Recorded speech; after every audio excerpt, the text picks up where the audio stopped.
I believe it was in this venue a year ago that the entire, or almost the entire discussion on cross-border seemed to come back to the emergence of sovereign wealth funds.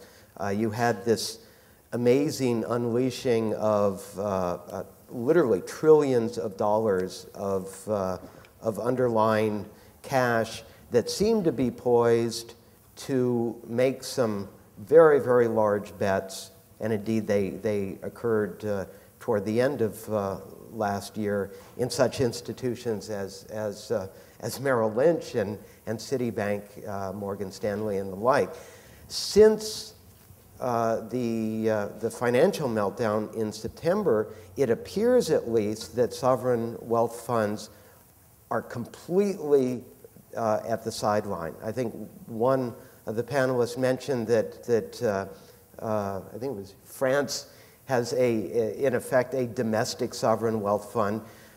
China has basically told its gang to invest domestically. So are we seeing a fundamental shift in sovereign wealth funds, or again, is this a kind of respite? Sovereign wealth funds have actually been less active in the last few months than I think we all thought they would be.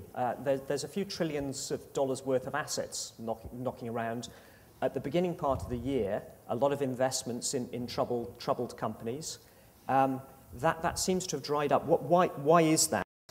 I think there is some wariness from the sovereign wealth funds. I think there's been a change in the way that sovereign wealth funds operate, actually. If you go back to the beginning of the year, you see Chinalco investing in Rio Tinto and investing, I don't know, more than $10 billion, and they did it in 3 weeks flat, which was actually phenomenal for a Chinese institution to go into an investment like that in that space of time was phenomenal. But I think since then, a lot of the sovereign wealth funds have been sitting on the sidelines. I think there's wariness because of protectionism, which we've touched on before.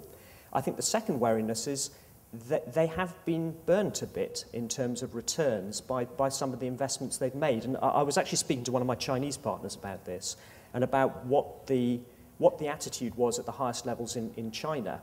And I've got to be careful at how I tell this. He said there's a kind of sense within China that those tricky Americans have really got us on this, because early on in the year they were telling us that there was no money around, so we made these investments, and CIC put money into Morgan Stanley, those sorts of investments happening, Blackstone last year. And now here they are with $700 billion of money that they're just about to sort of flood in the market. We've lost the money in the meantime, and now they're coming in with the clever money.